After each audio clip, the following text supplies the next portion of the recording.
होते रहे और इस बिल के माध्यम से यही प्रयास हो रहा है कि भारत के संघीय ढांचे को और राज्य सरकार के अधिकारों को किस प्रकार से अतिक्रमण किया जाए। जब राज्यों के अंदर वन विभाग है, वन्य जीव संरक्षण की जिम्मेदारी बखूबी निभा रहा है, कई राज्यों में परेशानी हो सकती है, कई राज्यों में उनके राज्य के बोर्ड हैं वन्य जीव संरक्षण के लिए, जिसकी अध्यक्षता मुख्यमंत्री करते हैं, जिसकी देखरेख उस बोर्ड की निर्णय लेने की प्रक्रिया में स्वयं मुख्यमंत्री शामिल है। तो ऐसे में उन बोर्ड का अधिकार खत्म करना और सारा अधिकार अपने पास लेना, मैं समझता हूं ये उसी प्रकार की कोशिश है जैसे आपने जीएसटी का बिल लाके राज्य सरकारों का अधिकार छीना, डैम सेफ्टी बिल लाके राज्य सरकारों का अधिकार छीना। अभी राज्य सरकार की जहां तक हम बात करें, आप सोचिए भाखड़ा व्यास मैनेजमेंट बोर्ड है पंजाब के अंदर मान्यवर, और उसमें पंजाब सरकार का एक भी प्रतिनिधि नहीं।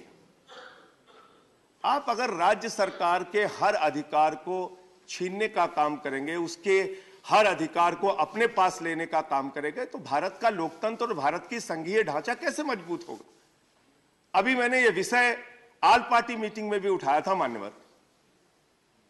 राज्य सरकारों से आपने कहा कि निश्चित मात्रा में आप कोल आयात कीजिए विदेशों से।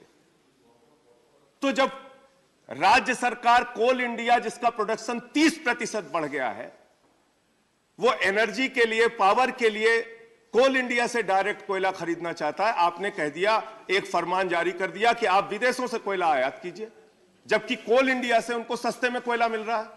हमारी पंजाब की सरकार इसके लिए आपके सामने बार बार अनुरोध कर रही है कि हमें कोल इंडिया से जो पंजाब का कोटा है उसके लिए उपलब्ध कराया जाए। मैं इसी पे आ रहा हूं, तो इसलिए इसी पे आ रहा हूं, इसलिए कल यह भी दलील दी गई सरकार की तरफ से कि यह बिल इसलिए आवश्यक है कि बहुत सारे अंतरराष्ट्रीय ट्रीटी हमने किया है जिसके पालन के लिए यह बिल लाना आवश्यक है।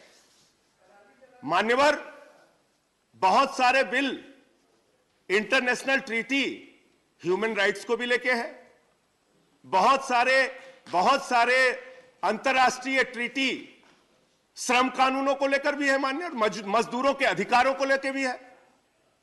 तो आप उनके अधिकार देने के मामले में कौन सा बिल लेके आते हैं, उनको संरक्षण देने के बारे में कौन सा बिल लेके आते हैं। प्रधानमंत्री जी ने बहुत अच्छा प्रयास किया मान्यवर, मैं बधाई देना चाहता हूं प्रधानमंत्री जी को और इस सरकार को भी।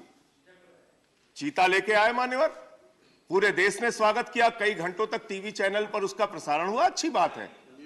लेकिन वहां पर रहने वाले जो आदिवासी हैं, उनका जो विस्थापन होता है, उनको जो अपने जमीन से बेदखल किया जाता है, उसकी क्या योजना है मान्यवर सरकार के पास। वन्य जीव का संरक्षण आवश्यक है और कीजिए, इस संशोधन बिल के माध्यम से भी कीजिए, कोई दिक्कत नहीं है। लेकिन राज्य सरकारों के अधिकारों को छीना, आदिवासियों के अधिकारों को छीनना, जल जंगल जमीन पर उनके अधिकारों को छीनना, मैं समझता हूं कि यह बिल्कुल गलत है। और अगर आप चीता लेकर आए हैं मान्यवर, तो उस चीता को खिला क्या रहे हैं। ऐसा तो नहीं है कि चीता को संरक्षित करने के लिए दूसरे जो जीव हैं उनको खत्म किया जा रहा है, उनके सामने परोसा जा रहा है। तो इसके बारे में भी सरकार को अपना जवाब और अपना पक्ष रखना चाहिए। जहां तक वन्य जीव संरक्षण की बात है मान्यवर, हम लोग हमेशा इसके साथ हैं, और अभी तो इंसानी जीव के संरक्षण की बड़ी चिंता है मान्यवर। एक चुनाव हम लोग एमसीडी में जीते हैं, पता चल रहा है उनको भी उठाने की तैयारी हो रही है। इस विषय पे खुलेआम कह रहे हैं कि इंसानी जीव संरक्षित नहीं हो पाएंगे, विषय पर कह रहे हैं मेयर हमारा बनेगा, 30 सीटें कम आई मानो।